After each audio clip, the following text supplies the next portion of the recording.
tonight's, an exciting night for I think everybody involved in the Capitol. The state of the state, whether you've got a Republican or a Democratic governor, is a pretty neat experience.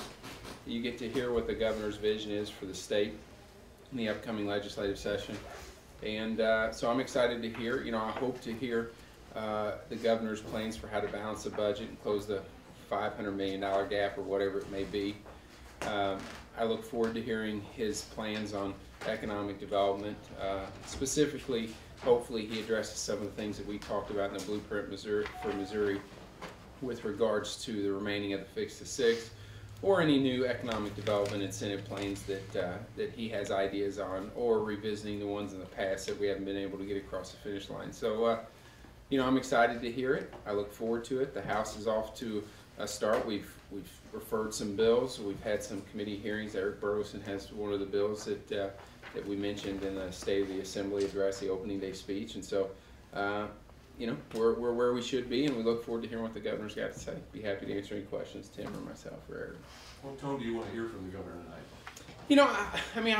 I'd like it to stay in line with the tone that I set on the opening day session. I think that we can accomplish more together than we can fight, and so I suspect that that's the tone that he'll set. And if I was writing a speech or advising him, that certainly would be the direction I would go. Has the governor had any conversations with you about how to deal with this budget situation? No, we had, I went down to his office today and wished him good luck and had a good conversation with him. But we didn't really get into details of how to close the budget gap. My understanding is Linda Lubring is going to be, I think, visiting with all of you sometime soon. House Speaker, sitting there listening to this speech, do you have the foggiest idea of what the governor's going to propose to deal with the budget? No, zero. Does that disappoint you?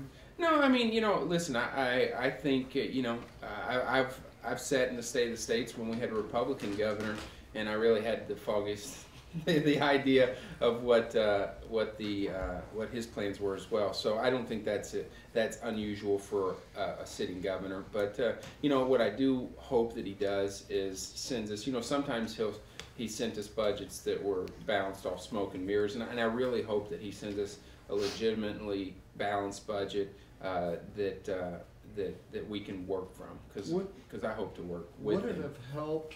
Given the magnitude of the budget shortfall, would it have helped if he had consulted with your House Budget Committee chair in putting this together prior to this evening's presentation?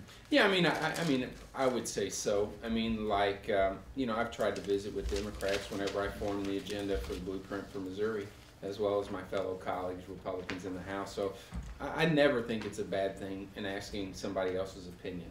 Because one, if they give it to you and you work with them, they've got buy-in to your proposal. So I would encourage any politician that whenever he's developing an agenda or developing a plan to include as many people as possible, because I think you have better results that way. Well, Senator Schaefer and I focused on two primary areas. My focus was to call upon the governor to adopt some sort of specific budget some sort of specific agenda that the House and the Senate could move forward on for the citizens of the state. I think what we've seen in years past is we've seen the governor always give a great speech, but it's been high on rhetoric and short on actual details. I think Senator Schaefer, you will see his focus will be on asking that we continue to not balance the budget on the backs of the children of the state of Missouri. It seems to be where a lot of the money has come from over the last few years. And there's been an inability of the governor to address the real problem, which is the entitlement programs, which have just really spiraled out of control. I believe the number that Senator Schaefer, you'll hear from him, is about $1.6 billion in Medicaid spending increase over the last few years.